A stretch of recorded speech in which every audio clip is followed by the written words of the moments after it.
Hello, everyone, and welcome to Super Podcast Action Committee episode, I don't know, 153. And Yes. yes, I can count. Andrew Eisen here, along with Zachary Knight. Hello, Zachary. Hello, Andrew. How are you doing? Not too bad. I'm going to move the camera so anyone who's motion sick, gird your loins or whatever. See that? It's kind of hard to see because of the window, but I've got a stripper pole now. Yeah. Interesting. Yep. That's actually what that is. I'm going to drill hooks into it and hang all my stuffed toys off of it. So it's going to be a column of stuffed animals, which is going to be Oh, awesome and make me that would be incredibly popular. All the romantic interests I bring back to my apartment will love that. They'd be like, Andrew, oh my gosh, look at all the stuffed toys. You're so cool. Which way to the bedroom? And I'll say, hey, look, a couch. I've got me one of those. Okay. nice. Video games, play any?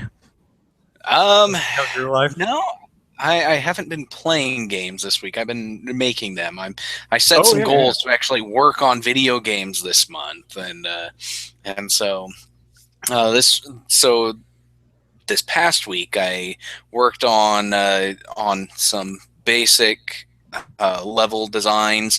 You know, I've got a castle with 3 floors and a basement, and I have to create all the levels or all the rooms and stuff for this. The first floor has the most areas, so I think I'm like a third of the way through now, but I still have to make the basic level structures for the rest of them, and then I've got to add in details and all that kind of stuff. But I want to get the basic areas set up with and I want to I by the end of the month I want to be able to program in, get the character in there and actually have it to where I can transition between levels and or rooms, because each room is its individual level map. So I've got to work on that and get it to where the player can transition between them, which is actually kind of new to me. I haven't done this yet, so it'll be an interesting experiment this for this month. And then today is the first day of the Game Boy Jam, which is a 10-day long jam where you make a game in the style of the old Game Boy. So you've got a screen that's 160 pixels by 144 pixels. You can only use 4 colors, and I guess I don't really feel like cheating, so I will stick to the sprites. If you have a transparency in there, then you can only use 3 colors, because that was one of the limitations of the Game Boy. Yeah. How many sound channels is it? Is it 4? I forget, but I'm not going to worry about sound channels. Because I'm like, sound is one of my weaker areas, but I'll make enough sound effects to actually be useful and then make music. But hopefully I can get some music done. But yeah, the game I decided to make, I've been wanting to make a fishing game for a while.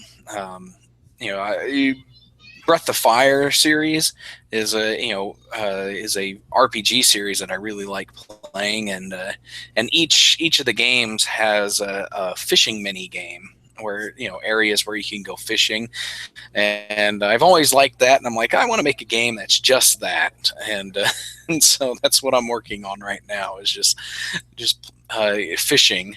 And oh, you're running away, huh? Well, I'm setting up to answer something that's in the. Keep going.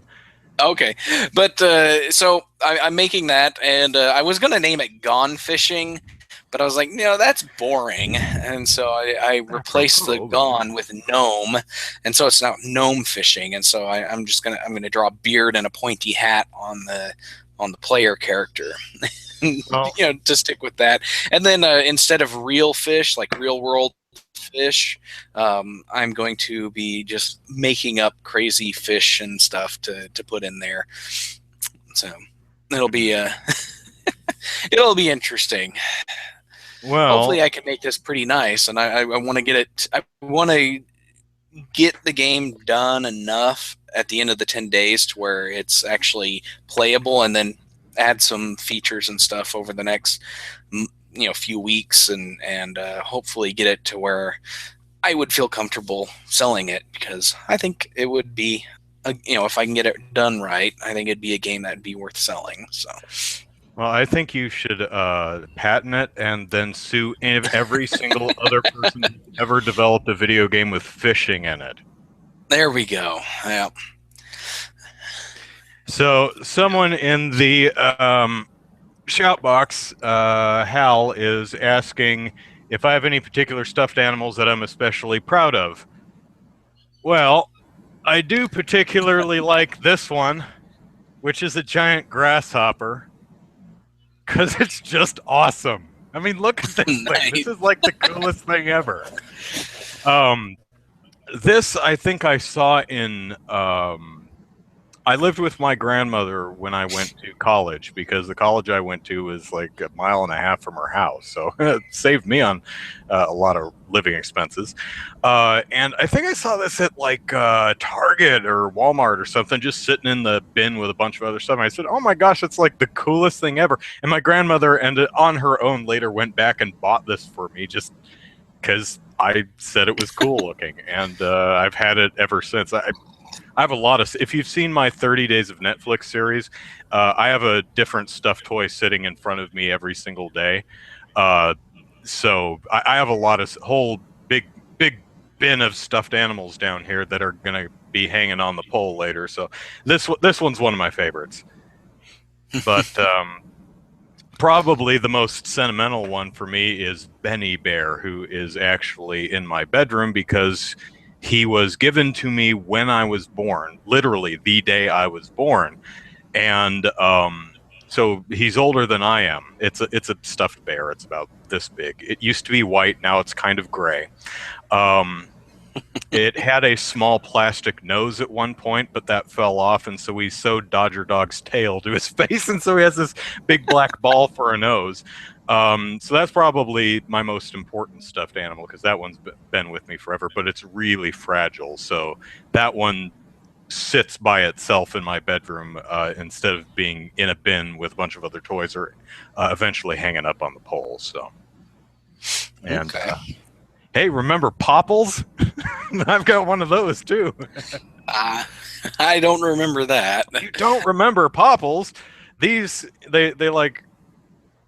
they're like almost kangaroos. They kind of in their own pouch kind of thing. I vaguely remember that. Yeah, and then it's Popple.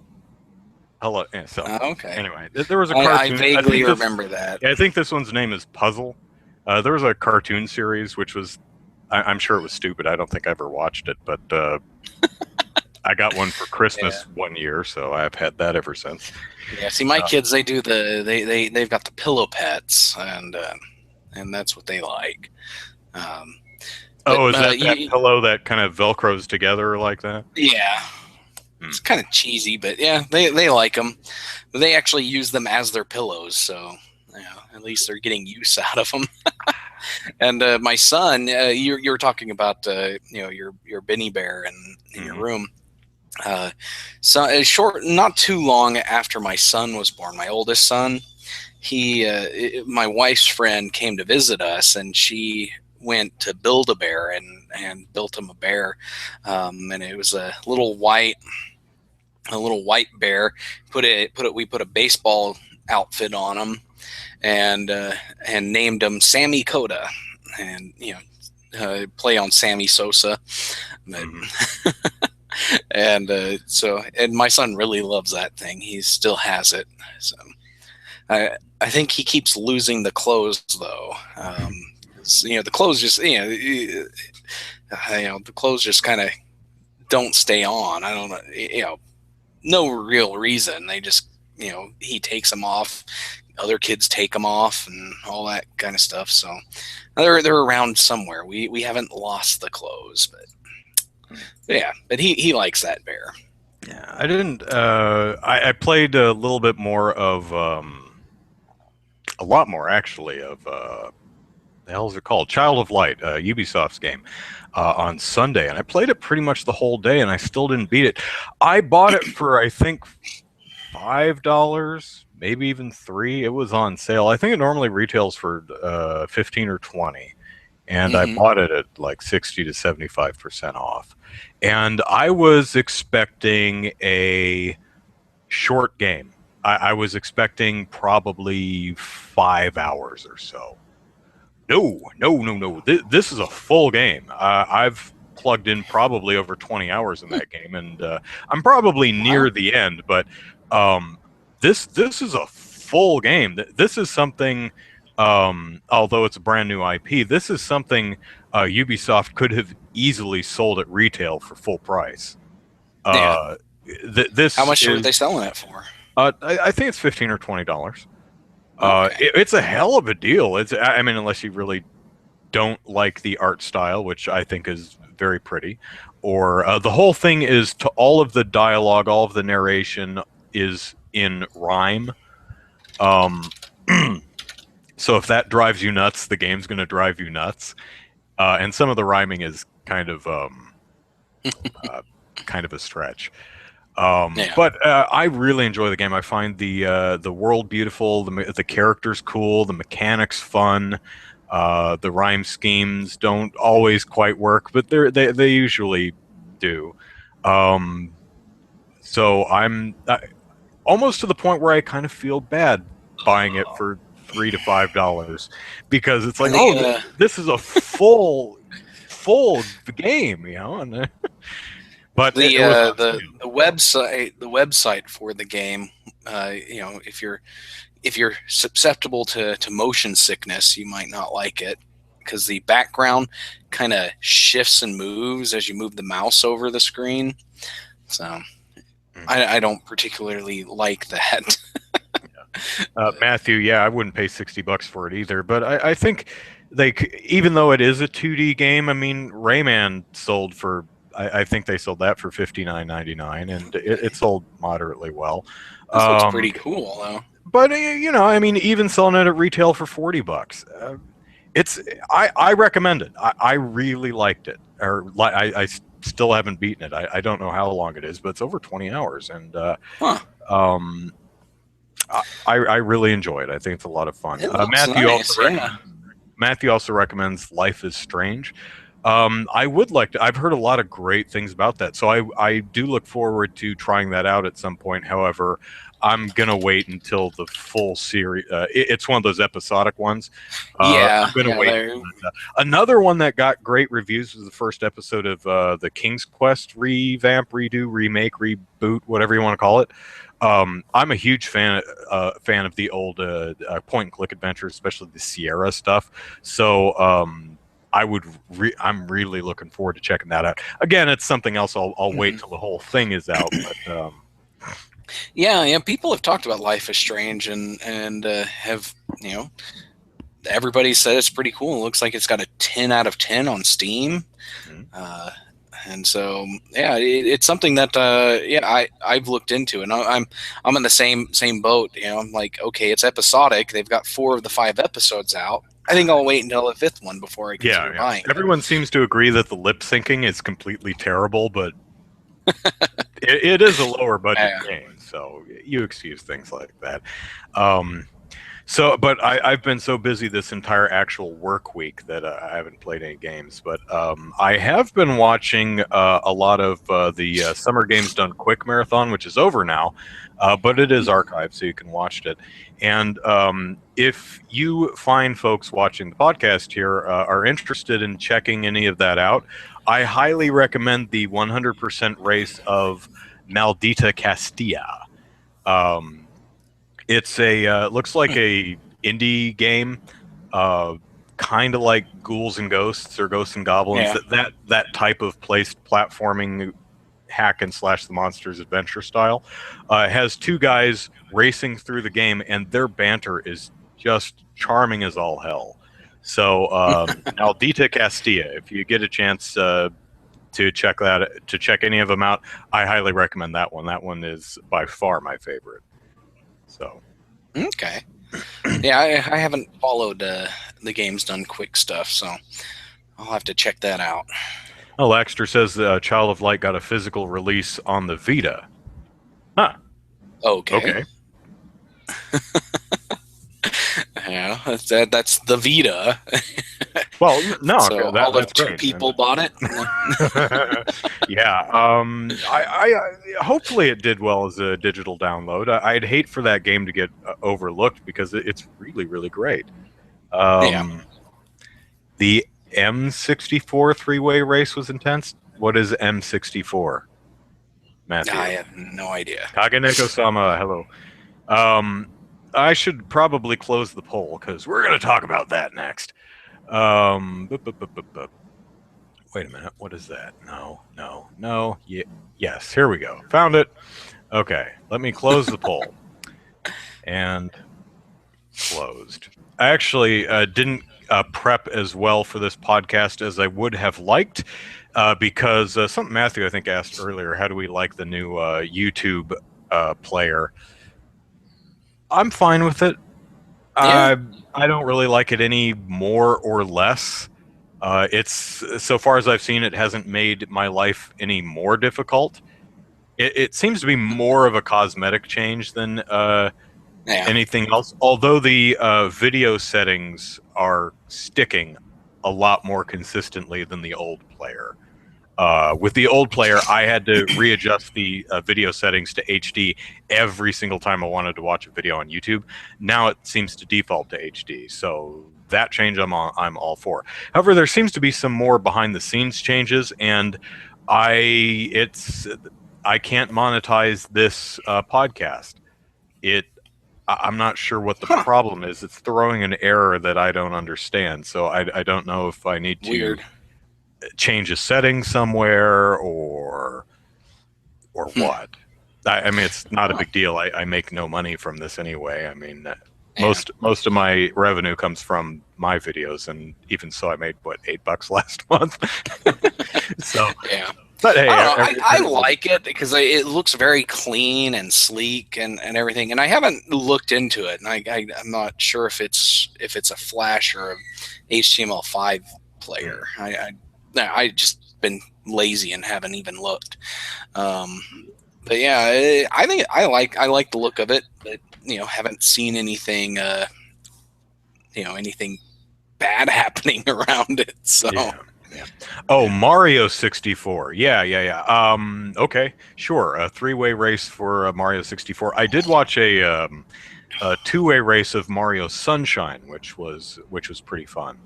I think it was two-way. I think so. Yeah. But okay. So poll. Twitch suspended the account of a streamer who faked his own swatting as a joke. This streamer got 800,000 subscribers. Holy crap. And celebrated by doing a 24-hour live event. And I would have said, what the hell's wrong with this guy? But then I remember I do the same thing every year for the Extra Life charity thing. So it's something that can be done. And apparently he had all kinds of guests and people who walked on and did funny skits. And he closed the video by staging his own swatting. He had friends dress up in police uniforms and have fake guns. We hope they're fake. Come in and, oh, what's going on here? Oh, no, the fuzz! And threw him on the ground and dragged his ass out. And that was the end of the broadcast. And apparently the Twitter for this person's Twitter says, and so ends a wonderful podcast with a wonderful joke that everyone thinks is funny. Hardy, hardy, har. Twitch, for itself, didn't think it was very funny and banned his account. Don't know if it's a permaban. Most people seem to think that this is a temporary suspension. Don't know how long. I keep seeing people bat around 4 months. But as far as I've seen, Twitch has not had any official comment other than something along the lines of, we don't comment on terms of service violations. So the poll asks, was suspending this account a good move on Twitch's part? 151 people voted, 76% said yes, 24% said no. Zachary, what did you say? I said yes, because I've been for a long time have been on the side of stop calling swatting a prank, and because it's not a prank, it's assault, it's it is attempted murder, in so many words, it's a very dangerous thing to do to someone. And by faking a swatting, you are that has an effect of solidifying the whole prank aspect of it in the minds of people who would be inclined to to call a SWAT raid onto someone, and I think we need to stop thinking of it that way. We need to treat it as the dangerous activity it is, and punish those who would treat it as a prank. And and I think banning this guy was perfectly reasonable, because he he himself has treated it like a prank, and did it for publicity or whatever. And really, that's just not something I can endorse. And if I were Twitch, I would have banned him too. There's just no ifs, ands, or buts about it. What about yourself? I voted yes. I am kind of torn, though. I hate to say that this type of humor is not okay. I hate to shut down anyone who's into shock humor or anything like that. Of course, it is Twitch's platform, and they're allowed to shut down any damn thing they want.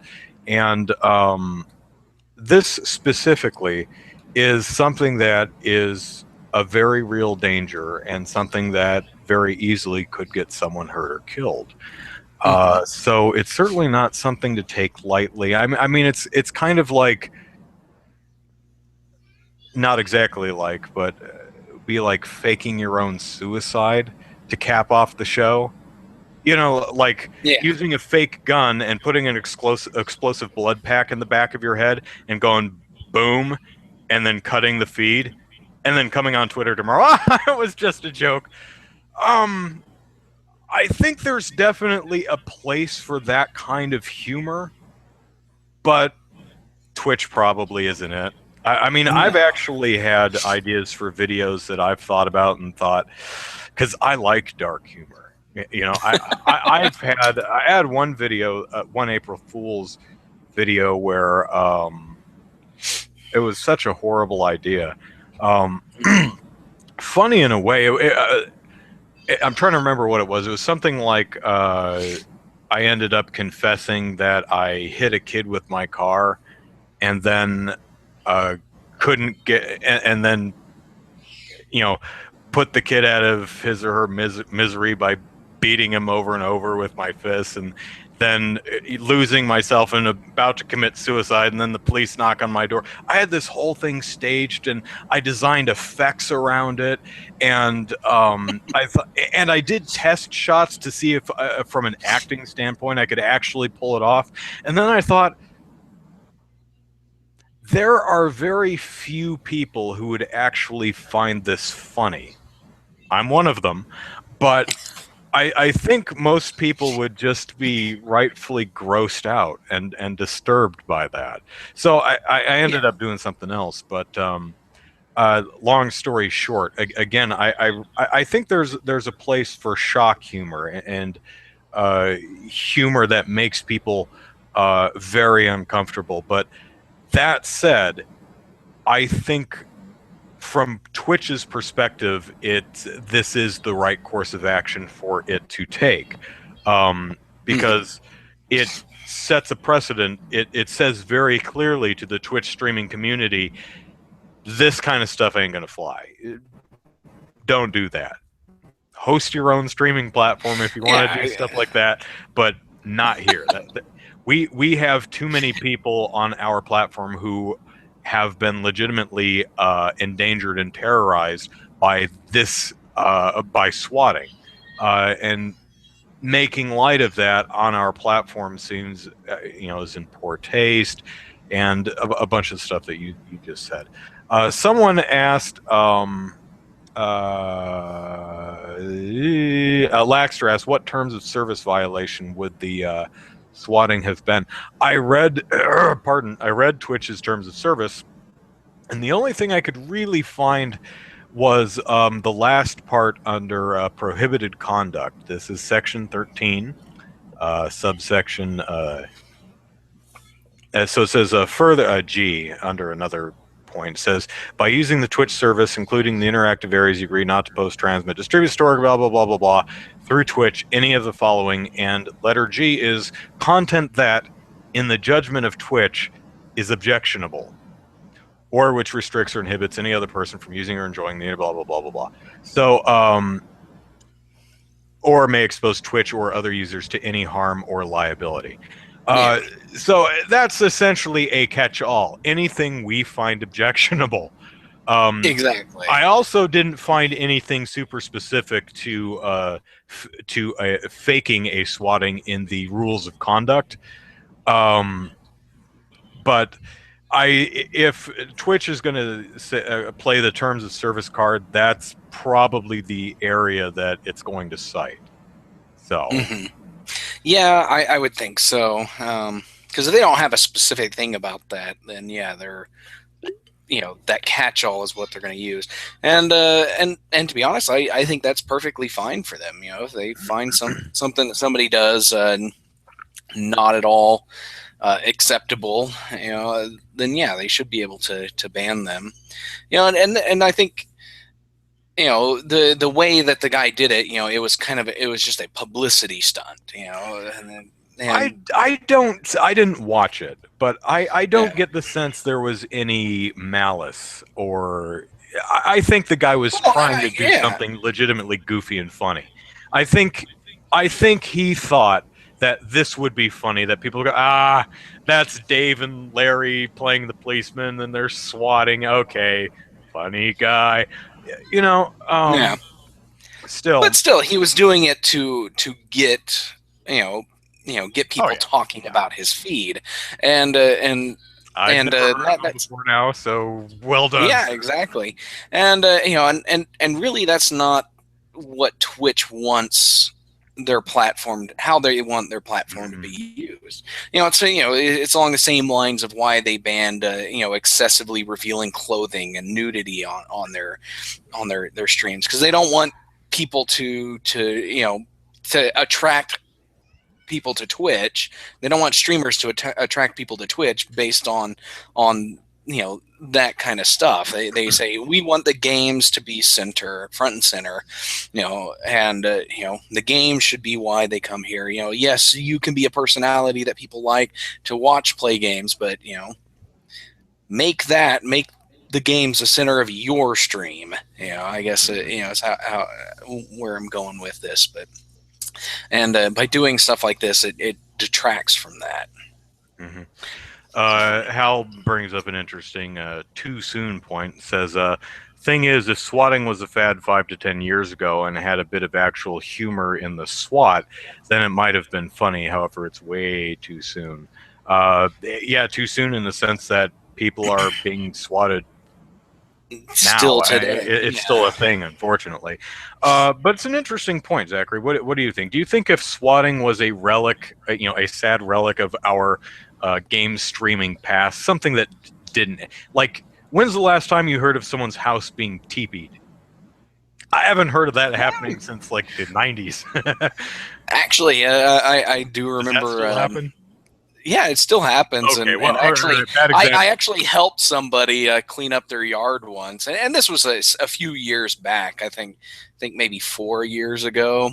This kid down the street from us, I guess he got picked on a lot, and one day we came home from church, and his house was just covered in toilet paper, and so we went down the street to help him out and help him clean up. But yeah, but it doesn't happen that often. That was like the one time I've seen it in my entire life. So, But let's say it's been 5 to 10 years since the last swatting. Do you think this would have been a big deal if swatting weren't a current thing? I don't know. That's a tough call because I'm struggling to find a comparison to this. I haven't. There's not any kind of prank that I'm aware of that put someone's life in real danger and has fallen out of favor. I can't think of anything like that. That's true. TPing someone's house doesn't really hurt. It's annoying, but it's not destructive and doesn't put anyone in any physical danger. Maybe flaming bags of dog poo on the porch could light a house on fire. I don't know if that's ever happened, but I guess don't know. Could, but but I'm not at all thinking of. I can't think of anything that that would have worked. I don't know. Do people still do fake kidnappings? What? Where they. Where they kidnap someone like on their birthday or for a bachelor party or something, and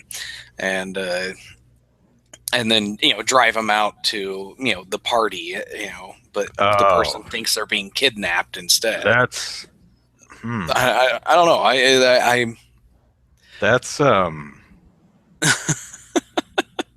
that you better know your victim really, really well before you try something like that. Let's look at a few comments we had on the article I wrote. Big Firm says, I think it's a pretty tasteless joke, but it's not like I think he should be outright banned or anything. They didn't have a rule in place to deal with this thing, so I think a light suspension is the perfect call to make before they're able to address it officially. Yeah, I think that's what Twitch is doing. I think they saw this and went, okay, well, there's something we didn't foresee. That's why they have the catch-all in their terms of service. Yeah. Do you think they will update their terms of service or rules of conduct to specifically prohibit stunts like this in response to this? I think there's a good chance. I don't know. They probably will. I don't think they need to, but it's likely that they will. So I don't know, but I don't know. I don't know how light of a suspension Big Perm has in mind. Because you want if you're going to suspend someone, you want to do so in a manner that actually punishes them. That's the whole purpose of a suspension. And so it's like, you can make money on Twitch, right? I have no idea. Yeah. So if you have enough followers, I think you can set up a subscription for your. Apparently, this guy, according to his manager, he has a manager. He streams like 12 to 14 hours a day. I'm like, holy biscuits, man! I don't even work that many hours a day. That's that's crazy. I don't know, but but if if he's actually making money, losing that income for a month or 2 months or something would also anyone like myself who has just now heard of this gentleman. If I said, I should check this person out, well, I can't because he's offline right now, and by the time he's back online after suspension, I've totally forgot. So that, I think, mitigates the reward of pulling such a stunt. Yeah, that's true too. And personally, I would be completely inclined to avoid this guy in the future after this, because I don't really care. Hal says if it were done like a skit or a parody in a way that was obvious, it might have been seen as more benign. That's true. The manager actually argued that it was performed in that way. She said, essentially said that it was obvious to anyone who was watching that this was staged.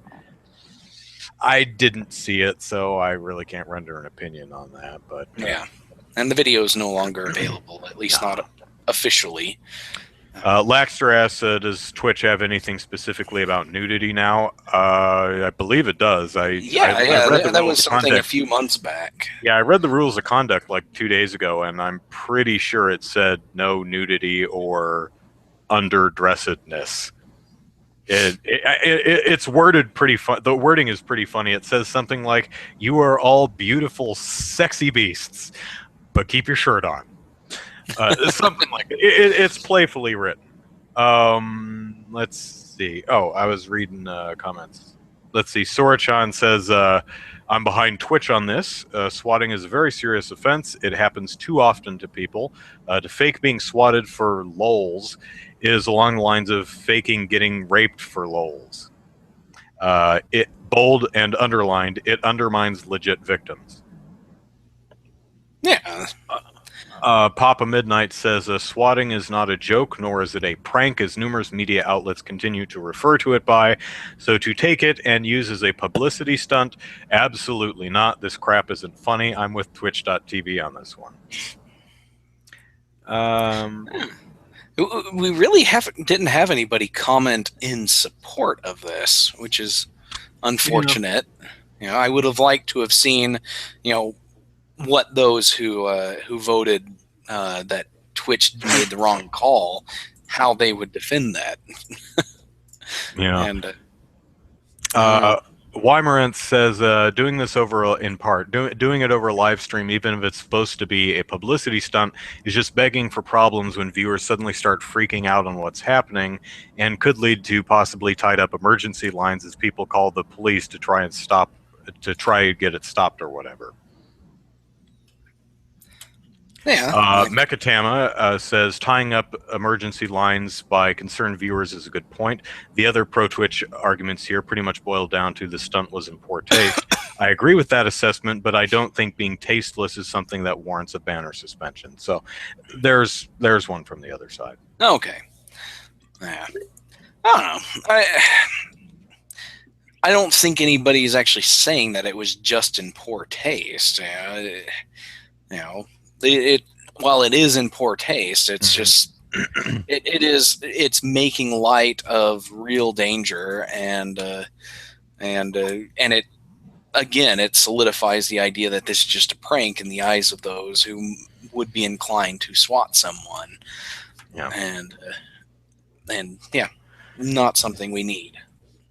All right. Well, that is our poll for this week. Thank you, everyone, for participating and your thoughtful commentary in the article. Moving on, we have a Time article, which I did not read the whole thing because I don't have a subscription to Time.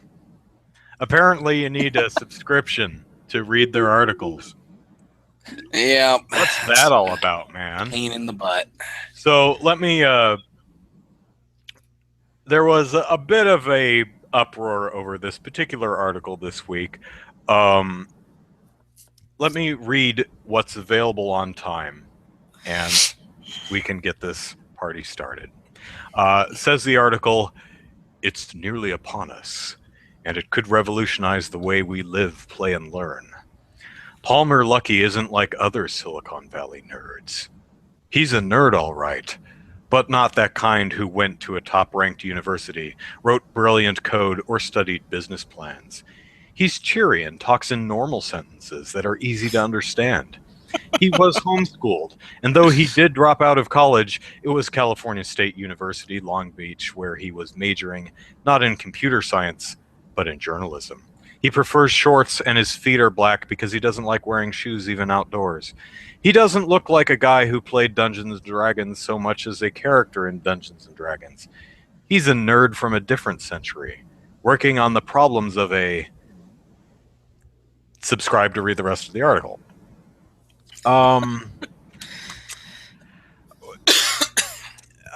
Really what people had a problem with was all the nerd stereotyping. Mm-hmm. kind of a really time. It's Yeah. what, 2015 now. Aren't we past this crap? So Yeah. Well, and other people, were making fun of the cover itself, which the has cover's goofy. Palmer.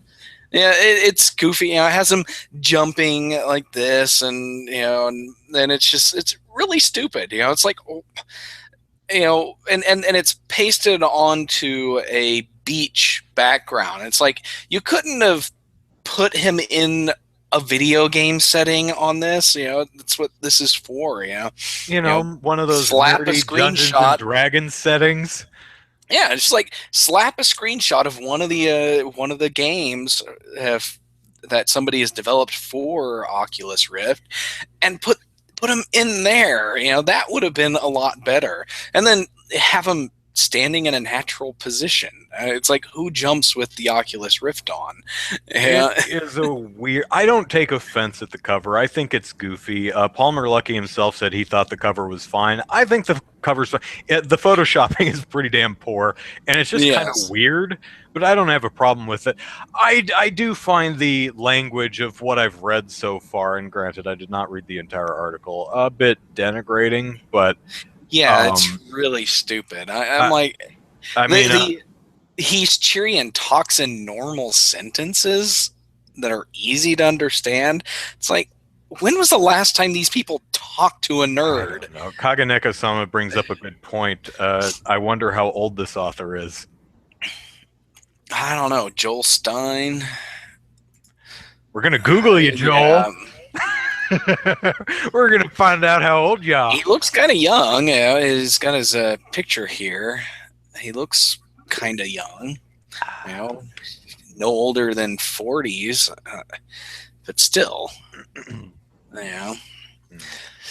Don't know anything else about him. Let's see what Google has to say. I'm certainly not outraged.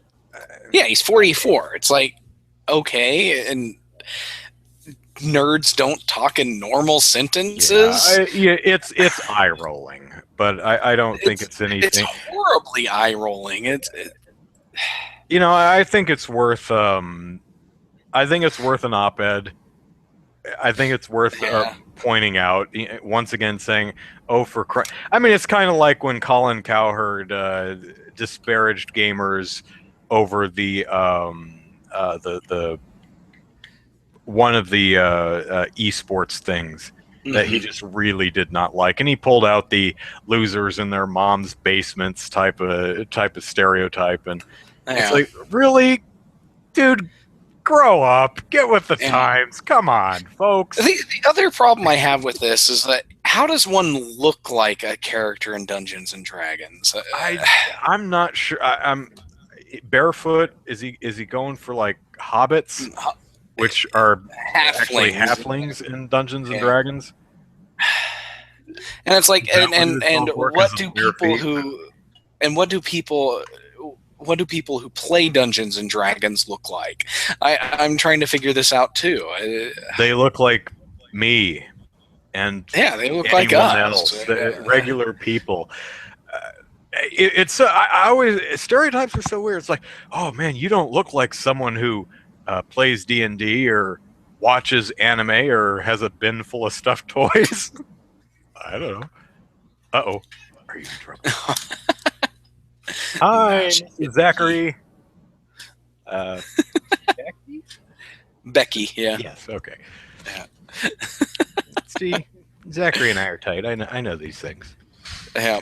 So, now, do you think we should write a petition to get Joel fired, or perhaps write Times advertisers and tell them to pull funding? Oh yes, we definitely should. These guys, Time deserves to go out of business for writing such blatant and horrible stereotypes. I'm sorry. It's unethical, right? Yes, it is horribly unethical. Yep. So is bad Photoshop. Bad Photoshop is unethical. Bad Photoshop should get whoever did that cover dragged down into the street and shot. Oh man. Although, to be fair, I haven't checked, but I would put money that if you went to fark.com right now, that cover got photoshopped all. Palmer. That pose is probably photoshopped all over the place. I Oh could yeah, it probably is. browse Gamma Icon His Sutra. Cheeseburger and Yeah. fark.com and other places. I bet the kids had a field day with that one. Oh yeah. The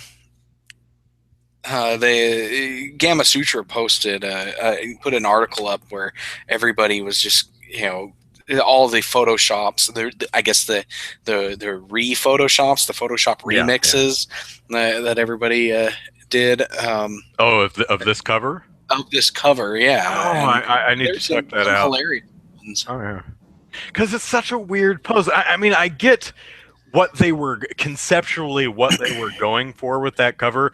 The Oculus Rift is a virtual reality thing that puts you in a new location, except the pose and the location kind of makes no sense. Okay, a new location like a sunny beach type of place. Well, all right, that makes sense. But you'd think the pose almost looks like he should be floating in outer space or in a space station in 0G or something like that.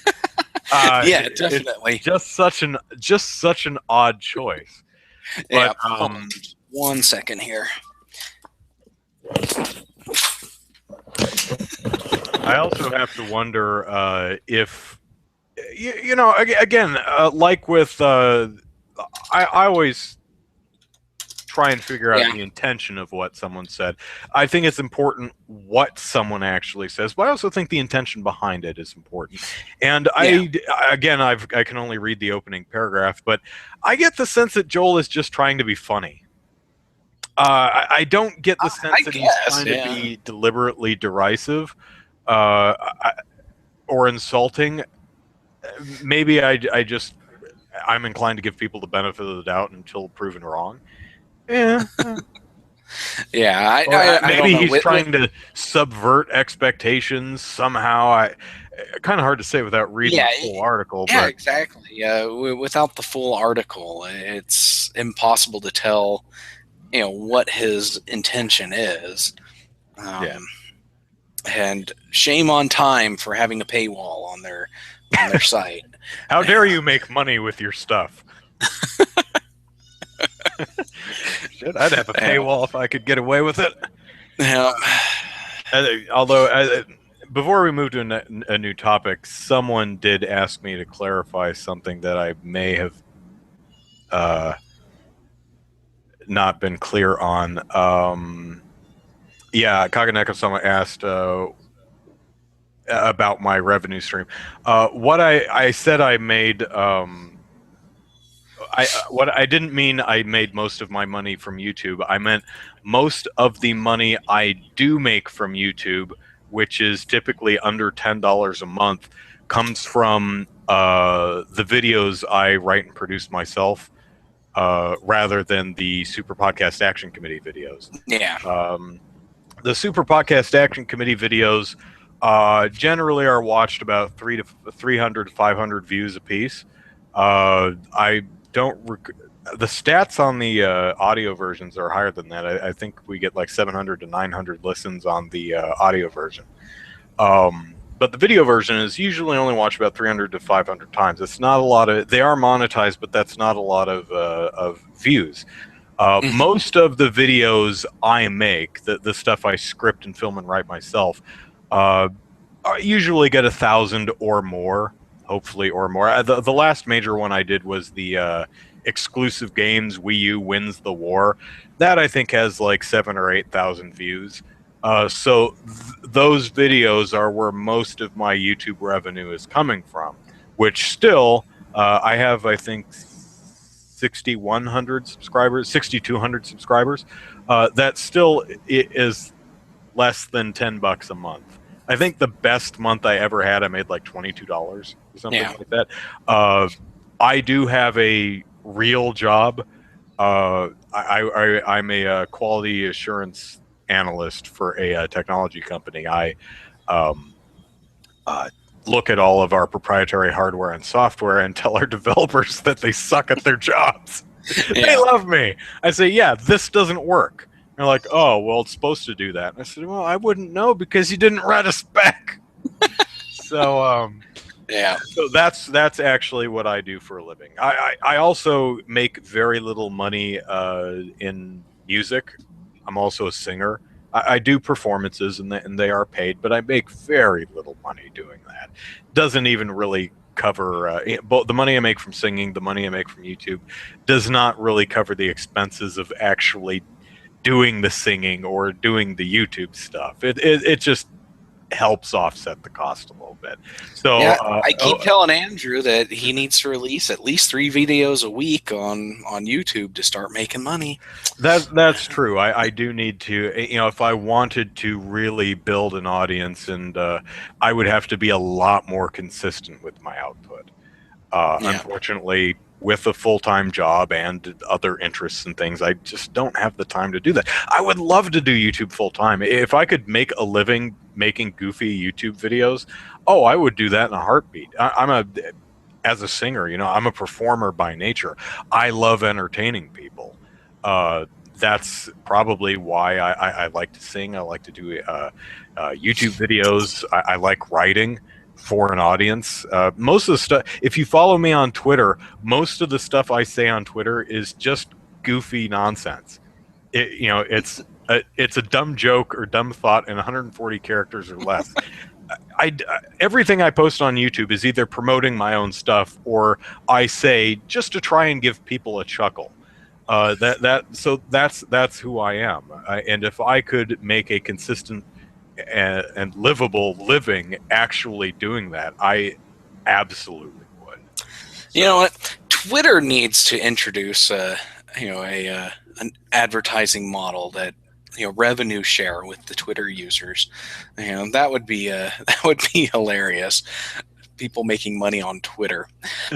well, they do in a way. I think you can get sponsors on Twitter, so that if you say Cheerios are yummy, Cheerios will give you money. Yeah, I don't know, but yeah, it's just it's one of those things. It's like, why don't you let us make money, Twitter? But then you've got a million people with millions of subscribers like Kardashians or something. Did I never post that tweet? Sorry, I just noticed that a tweet did not get posted. I guess it did. And hello, Dream Peppers, who showed up in the chat a little while ago. Yes, hello everybody. But going back to this time one. I was looking at the Gamma Sutra feed, the ones that they posted. Somebody posted a picture. It was that background on the time cover with Murder She Wrote. I forget her name. The actress who played Murder She Wrote. Angela Lansbury. Angela Lansbury. They did an episode of Murder She Wrote with virtual reality, and so they've got her with the gloves and these virtual reality goggles and stuff on there. And somebody did. It's like you could make with the right picture, you could make any pastime look cringeworthy and terrible, and they transpose this disgusting looking guy sitting on a couch with like a hamburger in one hand and a beer in the other, and it's like, and then the text is the surprising joy of television, and a bunch of other stupid things. And somebody posted a cover from 1993 where they had I guess a feature about cyberpunk or whatever this is. It's like it's a really terrible drawing and stuff, but it's like cyberpunk, virtual sex, bolded, smart drugs, bolded, synthetic rock and roll, bolded. It's like, okay, a futuristic subculture erupts from the electronic underground. And it's horrible stuff.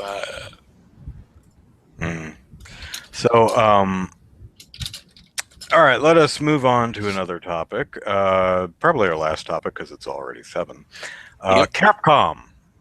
So there is a Resident Evil 2 fan remake. There's actually been several over the years, but there's Yeah. one being made in Unreal Engine 4. It's called Resident Evil 2 Reborn. Uh, Last time I looked at it, it was using a lot of the assets from the Umbrella Chronicles, the shooter games, the on-rail shooter games, and it was importing a lot of those models and stuff into their build of Resident Evil 2. Not a bad way to do it, actually. And there was a Facebook post on Capcom's Facebook that said, "Hello, Resident Evil fans. This is Hirabayashi again, who is Yoshiaki Hirabayashi."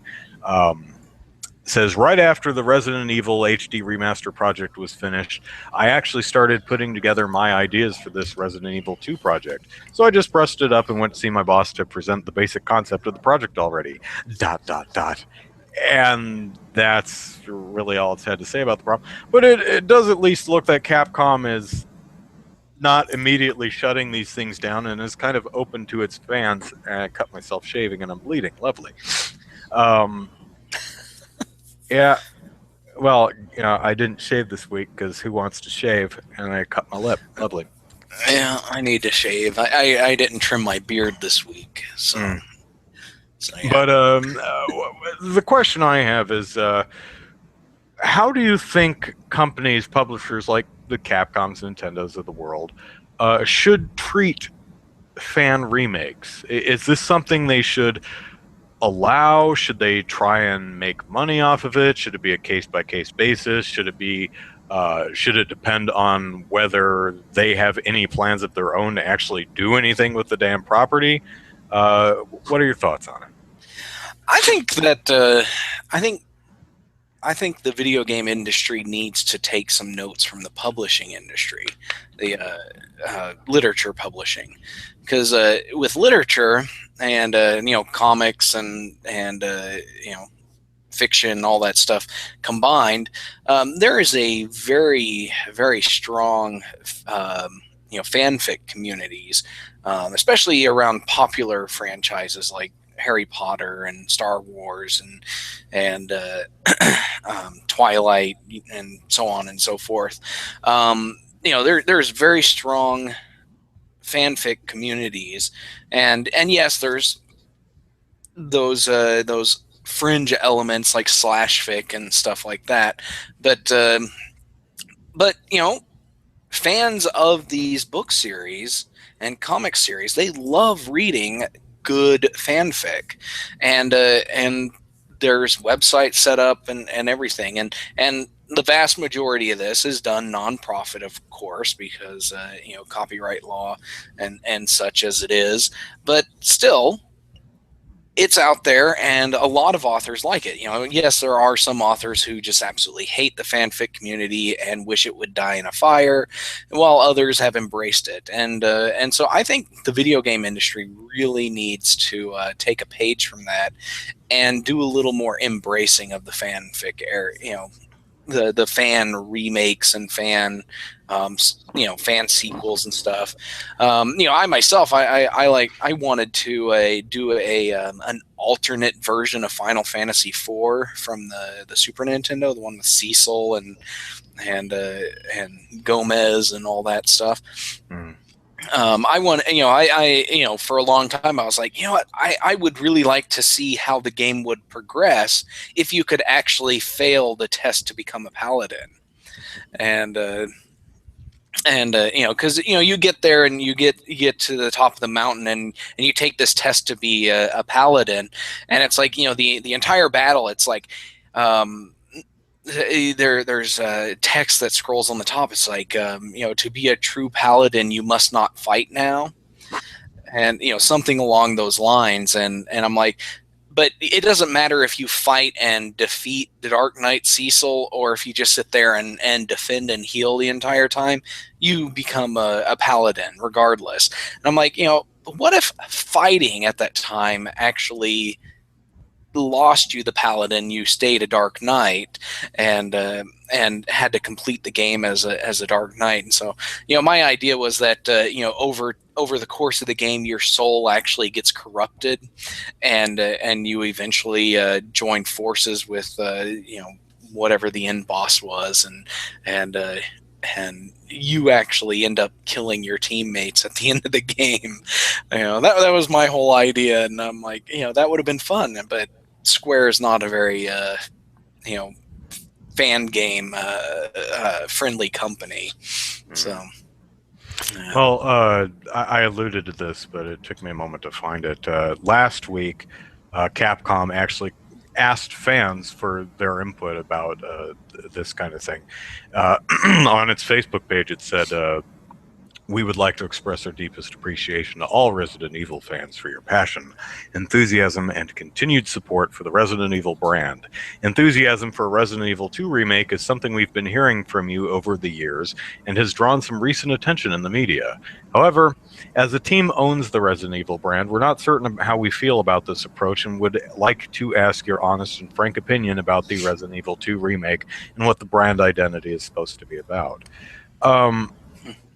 I think Capcom, if I may, it's people want a Resident Evil 2 remake. yeah. And if you don't provide them one, you're going to end up spending your time dealing with someone else who did.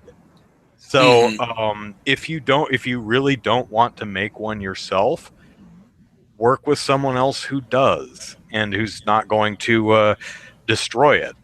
Or just always, or just file copyright claims all over the place. I guess you could do that too. I think a lot of what it might come down to, or what it should come down to, is as a company, what is your plan with this particular IP? Are you ever going to make a Resident Evil 2 remake? Well, considering it did a remake of Resident Evil 1 and 0, and then HD'd the remake of 1. It's always revisiting Resident Evils. I mean, even if it's through the Umbrella Chronicles games. So I could see Capcom's point in saying, look, Resident Evil is ours. We're actually actively working on the franchise. We don't want other people using our stuff to compete with our own stuff. Yeah. I mean, that would be like Nintendo deciding to make a Resident Evil game and saying, what, you're not making one? What, I can make a Resident Evil game if I want. Kind of the same thing. But for something like translation patches for games that have never been localized, why on earth would you shut that down? For instance, someone did they actually wrote the translation. They didn't make the patch. They translated Captain Rainbow, which is a game that never came out, that never left Japan. But a lot of people have I really want to play this game because it's so damn goofy and neat looking. And Nintendo said, nah, we'd sell like 7 copies. It's not worth our time. And it's like, great, that's understandable. That's fine. But you should let people translate the game for you, and you should not region lock your consoles, because then here's the worst thing that happens. The 7 people who are interested in your game import it and play it, and you get money. That's the worst thing that happens. There's no downside to this other than I suppose the only downside would be if the translation is really, really crappy and the person who imported the game and manually patched in a user translation did not understand somehow that was not an official translation and blamed it on Nintendo. But I'm not sure you can worry about people who are genuinely that stupid. Yeah, exactly. So, but when it comes to remakes, Extra Credits did a video this week on remakes, and the on why publishers are doing so many remakes these days, especially remakes of games that came out a generation ago on the PS2 and the Xbox One and GameCube and stuff. It's like, oh, why are these companies doing this? And really, it comes down to the fact that it's a low risk, high reward area of game development. With new AAA titles costing 50 to 100 million dollars to make. Why not just up-res the graphics on a PS2 title and spend like $5 million doing this and publish it on the Xbox or on the PlayStation 4 or whatever, and make $50 million off of it, or $20 million. It's a good way to make extra money. But they also mentioned that trying to do remakes of games from the PlayStation 1 era and back, that's a lot higher risk, because you're basically recreating the game, because you can't use any of the assets or code from that far back. Yeah, you're essentially building an entire new game from scratch. Exactly. Making an HD version of a game that came out last generation, whoopee, you replace a bunch of art assets. Or if you're really lazy, like Konami, you can just screw the whole thing up. I mean, you could just up-res the whole thing. But there's a lot less work in just making a prettier HD version of a game that came out last generation than taking a game that came from several generations ago and essentially making it. You may as well just make an entire new game. But exactly. But but if game companies aren't going to do this themselves, I don't think that I don't see the harm in letting fans keep the love of these games alive if you're not doing anything yourself with it. The ESA mentioned in when they wrote their we don't want people to hack multiplayer games that nobody's supporting anymore. When they wrote about that, they were like, just because they're not doing anything with that game today doesn't mean they're not going to do anything with it tomorrow. So people shouldn't be allowed to play those games today. It's like, what? You're talking about games I already purchased, dude. Yeah, so, exactly. Let's see. Was it Laxter? Yeah, Laxter says, don't patches require some sort of hacked hardware? Kind of depends on where we're talking about. If you're talking about an actual console, yeah, especially Nintendo's console, since you have to get around the region lock, which leads to an interesting question. Do you think consoles should be open to the point that they support fan mods, translation patches, modifications, and the same kind of stuff we see on PC? I don't see any console manufacturing agreeing to that.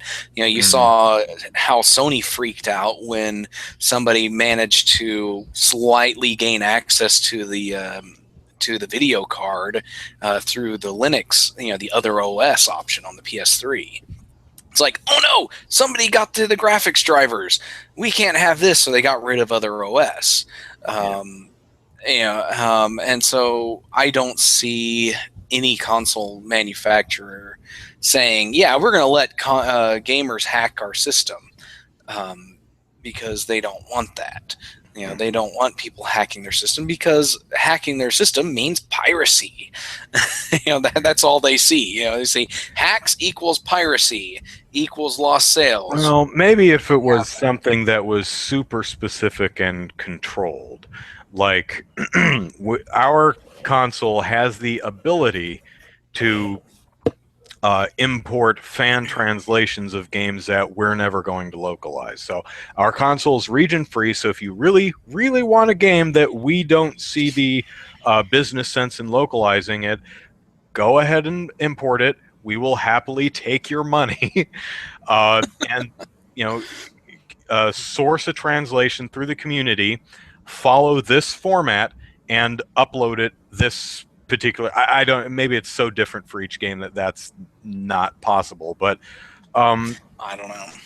You'd think that there's got to be ways, because while there may not be enough people to justify Nintendo or whichever company you want to talk about localizing game X for whatever other territory, there's still got to be a way to make money off the few people who are interested in that game. And Yeah, there's I gotta think be. that's worth pursuing. Yeah, there's gotta be, but I just don't see the console companies Oh yeah, I don't see wanting them to doing do it that. either. It doesn't, it makes, for them, and I'm looking at this as a executive board member. There's no financial incentive to do this, to allow those kind of patches. You're looking at, a $10 million to develop and test this patch with a continuing cost of maintaining it and making sure people aren't hacking it and all that stuff, and just so they could sell 5 extra copies of Game X in region Y where it's not supported. Yeah. That doesn't make any financial sense to them, and unfortunately it's sad, because I see a lot of when it comes to PC games, a developer that I really like, Level Up Labs, with Lars Doucet. He has been developing some APIs for Hakes Flixel, the language that I use, to allow fan translations of the games. It's basically the same concept as a game mod, because he allows game mods for his games. And so basically it's what it is you create your translation, formatted in this specific XML format, stick it in the language folder, and it automatically shows up in the list of languages. Yeah, Prison Architect from Inversion Software, I think, they have exactly the same thing. Almost all of their foreign languages are based on fan translations. Yeah, and Lars, he takes an active role in making sure these translations are good too. He'll say, okay, who wants to make a fan translation in language X? Somebody does it. It's like, okay, we've got this translation. Who wants to vet the translation, make sure it's good? And and he does a vetting process. But and those are for his official supported languages. Yeah. But he still allows people to just load any translation they want. Well, I mean, it would be. I would love to reach with my YouTube videos the broadest possible audience. Now, my videos, of course, are in English, but that doesn't help people who don't speak English. But I'm not popular enough for it to be worth my time to manually translate or to hire someone to translate my various videos, write a script, and upload them into the subtitles. However, I am perfectly happy if any of you out there want to translate my videos and write subtitle scripts in different languages. Feel free. Now, I mean, hopefully you're not putting words in my mouth, but I'm just trying to think of how a fan translation would work with a YouTube video. Well, it's like, go ahead. You can upload. Actually, you may need to. You probably can't just upload a subtitle script to any video. I think you can only do it to yours. But if someone sent me hey, here's your video in Portuguese, I'd say great, and I'd copy paste it into a Portuguese language. For I can putting a subtitle script into my videos is very quick and simple. Okay. If I have the script, it's literally pick a language, copy and paste, and YouTube will do its best to do the subtitle timing, but and it's pretty close. Yeah. When I all of my scripted videos, I try to recently all of my scripted in the last year or so, I guess, all of my scripted videos are subtitled, closed captioned, and I have to adjust the timing of some of them, but YouTube is pretty good about timing. So okay. Yeah, but really, I think that even from a business sense, there is, even if a full localization is not cost effective, there are still ways to make money by catering to those fans who are interested. Oh yeah, And I think it would behoove companies to investigate those.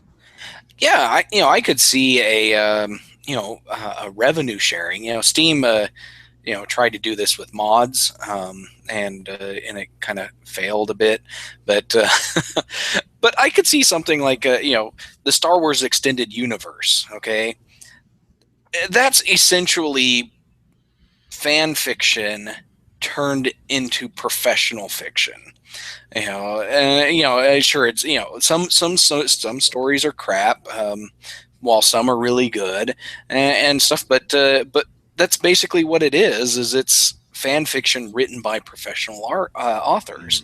But I could see a game company saying, "Okay, we want your best games done. We want your best games made using this franchise," and then having some kind of way to vet the games that people develop, and then say, the best games that we find and we really like them, we will publish them for you and give you a cut of the sales. I think that would be really awesome. Capcom could do this with Resident Evil, but and of course, you could always have the provisions in there. Well, there's certain things that we don't want you doing, like we don't want you remaking one of our other games. We want you doing your own thing. That's something I could see happening. But yeah, I think they need to embrace fan developed games. Yeah, Laxter, closing, Laxter says, does the subtitle timing work for non-native or even non-English languages? That's a good point. Come to think of it, no, it wouldn't. So if I uploaded a German subtitle script, the timing would probably be all wonky because I'm not speaking German in the video. Yeah. So I would probably have to manually set that. I don't know if it has any type of one-to-one linking type of thing where it'll publish the English script and say, how does this match up to, I don't know. That would actually be a really cool feature if you could say, okay, this is the English script and this is the German script. These lines match. Yeah, that would actually be really useful. And then that would be a really good feature. Yeah, I'm surprised Google hasn't done it. For instance, if because the way the subtitles work in YouTube is they're all individual blocks. So when you get a subtitle coming up, that's one block. It says print this text from this timestamp to this timestamp, and then it moves to the next block. So if there were some way to open it up to people to write subtitle scripts for other languages, what you would want to do, I would assume, is translate each individual block. Instead of submitting an entire script, you would submit, okay, this is the translation for this subtitle card, this is the translation for this subtitle card, and that way the timing would match up. So some of the syntax might be, and wording might be a little funny breaking it up like that, but still. Possibly, yeah. Matthew says, I guess my idea is not economical. I don't see why it's not. If the indie developer is footing the bill to develop the game with the intent of making the money back afterwards, it's no different than just regular indie game development. So I don't see how it's not economical to do a profit sharing thing with the IP owner. I would also like to see companies, and I actually wrote an article for IGN about this a couple of years ago, essentially predicting Kickstarter before, like 6 months before it happened.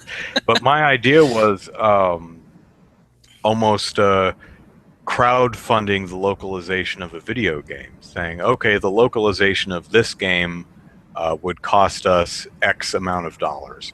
So we would need to sell at least Y amount of games in order to justify the expense of localization. So let's go on Kickstarter or create a custom app on the Wii U or PS4 or whatever that says, this game, if you are interested in this game, put your money where your mouth is.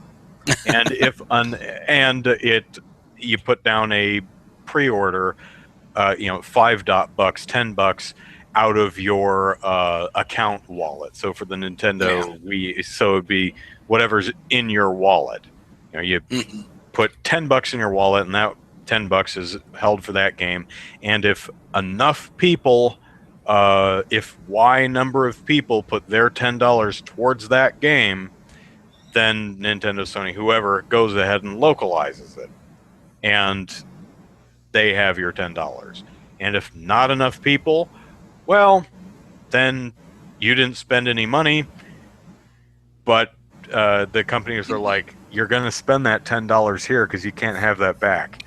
It's in your wallet, so wherever you end up spending that $10, you're spending it on us, so yay. I think that would be something similar to that would be a great way of getting a much better idea of what the actual intent and interest of the consumers are, rather than just kind of guessing how well Xenoblade's going to do. Yeah, I was going to say the same thing. That would have been a great way to approach the Operation Rainfall situation. It's like, okay, we've got these games. We don't really want to bring them to the U.S., but if enough people pre-order it, essentially, we'll bring it out. I think that would have been a great idea. So if Y number of people pre-order the game, put their $10 towards it, they all get a $10 voucher towards the purchase of the game. Or, hey, sweeten the pot, a $15 voucher. Yeah. And if not, I think that would also satisfy a lot more people. We'd all be less pissed at Nintendo or whoever when we say, you didn't bring us Xenoblade. And we can kind of see why, because apparently only 110 people were actually interested in buying it. So no wonder you didn't localize it. Yeah. Oh well. Still would be nice if your console wasn't region locked. Yeah, it's like I'd love to be able to just buy games from Great Britain and bring them here, because that would have solved all of Operation Rainfall's problems if we could have just imported the games from England.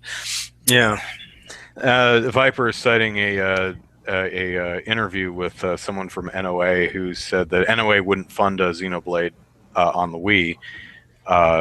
Didn't think enough people would be interested, so Nintendo of Europe did. Here's the thing, though. Nintendo of Europe did. So there's almost no risk now. It's already localized. All you have to do is pay the ESRB rating and the manufacturing and shipping costs, which is peanuts compared to localizing. I don't know how many units you would actually have to sell to cover the cost of the ESRB rating and you would have to sell probably half of how many you manufacture. That's my best guess. You'd have to sell at least half of them. So if you manufactured 200,000 of them, you'd have to sell at least 100,000 of them.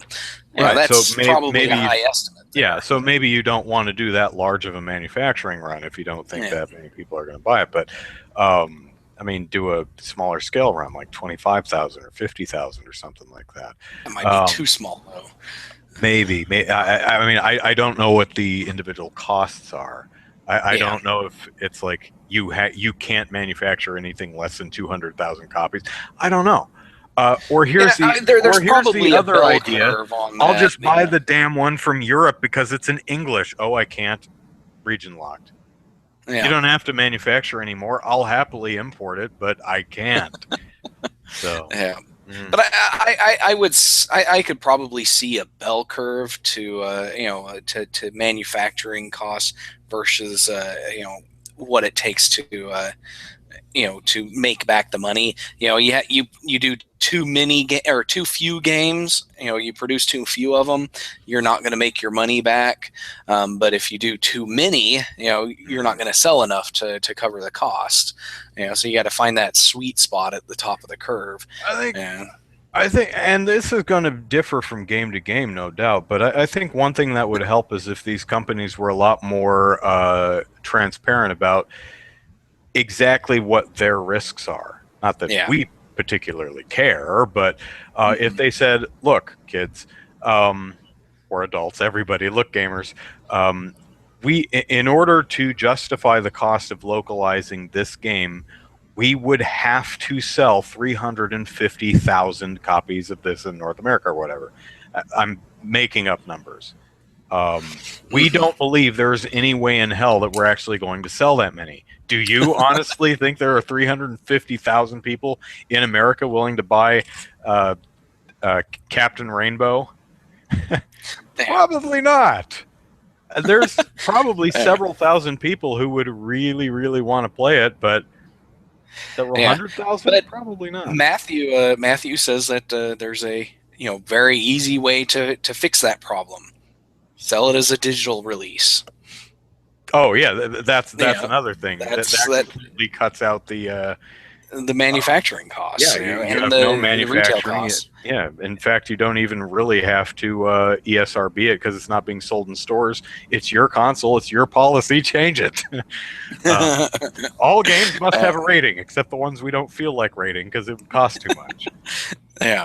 But just digital releasing games that you don't think there's a large enough market for. It's like it's pennies to store it on the server, and every copy you sell is basically $20 a profit. $50 a profit if you really want to sell it that much as a digital release. That's a good point, because on all the consoles, digital downloads are completely viable these days. I could see why that wouldn't have worked on the Wii, because the Wii had 512 megabytes of storage without an SD card, something like that. Hell, and then it only supported up to 16 32 gigs, I think, on the SD card. Oh, on the SD card, I think that sounds right. The Wii U Deluxe console is only 32. And some of the operating system takes up a bit of that. Like 5 gigs of that. I'm actually I had to remove some of the stupid crap on my console, like the YouTube video player and the Amazon video player and the Wii Sports Resort thing that was I don't know, not Wii Sports Resort, the Club Wii Sports, the kind of the remake of Wii Sports that they auto-downloaded. I'm like, delete. To make room for Child of Light and Guacamelee, and I don't have that many downloaded games. I only have a few, and man, I'm almost out of space on my Wii U. Which is kind of... I mean, I could hook up a hard drive to it, but... playing a game over the USB would be a little laggy, though. I've never tried it, so maybe I don't know if you can play stuff off the hard drive. I would imagine you can, but I don't know if you have to swap things around in order to get it to work right. Not sure. That would be a pain in the butt, though. Well, I mean, even it's either that or delete and re-download the stuff you want to play and kind of remember what you own. So see, Nintendo should have just went the Sony route and allowed you to put your own hard drive in. It's like, sell the 32 gig one, just that in the stores, but allow people to stick their own hard drive in. That's what I did with my PS3. My sister bought me the 12 gig, the small one, and I got I think a 500 gig hard drive, and I just plugged it right on in. Interestingly, it does not add. It uses this model anyway. Uses the hard drive you plug in as the hard drive. It doesn't add it as extra space. It ignores its internal and switches over to what you plugged in, which I thought was interesting.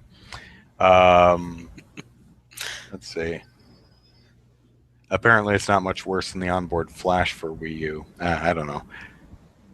Yeah. I remember the whole cleaning the fridge thing that, what was it, Perrin Kaplan who coined back in the Wii I day? don't know. I Oh, don't just remember clear that. out your fridge. It's like, that's not how refrigerators work. Yeah, refrigerators, you're constantly removing stuff as you consume the food. And then With there's video games, you're just kind of adding stuff. It's like a closet more than a fridge. I loved Perrin, though. She was fun. I miss Perrin Kaplan. She was always a fun interview. Not that I ever interviewed her myself, but reading interviews of her was always kind of fun. Yeah. So we're just kind of babbling now, so I guess we should go away. Yeah, But we probably should. thank you, everyone, for watching. We do appreciate it, and we're glad we can give you something to watch on a Saturday evening or later in the week, whenever you decide to watch these. So let us plug our stuff and get out of here. My name is Andrew Eisen. Eisen is how you spell the last name, which you'll need to know if you want to find all my goofy YouTube stuff. So just type my name in there and you'll find lovely videos like how to make fake semen, which is oddly enough one of my more popular ones. It's eggs and yogurt, if I'm remembering correctly. Twitter is at Andrew Eisen, which, if you enjoy my sense of humor, it's I guess you could follow me. I don't tweet much more than a couple of times a day, if that. So if you follow like 300 people, you'll probably never see my tweets. But you can also like me on Facebook. I have Andrew Eisen YouTube is my Facebook page, and I occasionally comment on things there or promote my work. And I do a series on YouTube called Q and Andrew, which I answer questions that my readers have for me. And I actually filmed one this afternoon. I have to edit it and see if it's usable. I think I just kind of yammered. I'm not sure if it's usable because I think I just blabbered and didn't say anything coherent at all. We'll see. My editor is working again. I had my program I use to edit videos is working again. I had to fix my graphics card because an update killed it.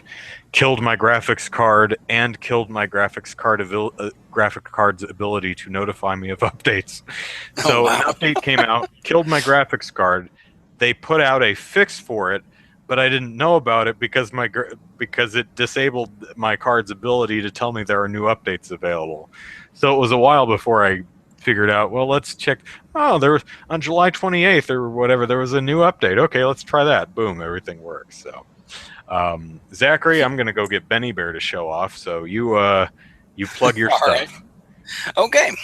Well, you can follow me on Twitter at EZKnight, and you can also follow my game development work at DK_gaming. I'm going to be posting a lot of tweets over the next month, showing off work on my Game Boy Jam game, Gnome Fishing, and my main project, Shattered Star Prelude. Both of them are done in Game Boy style, but different color schemes. And that's DivineKnightGaming.com is where you can find the website to learn more about those games and the games I've made. And if you're interested in the Oklahoma game development scene, it's OK Game Devs on Twitter and okgamedev.com. And finally, my new website, rustyoutlook.com. You can also follow it on Twitter at rustyoutlook.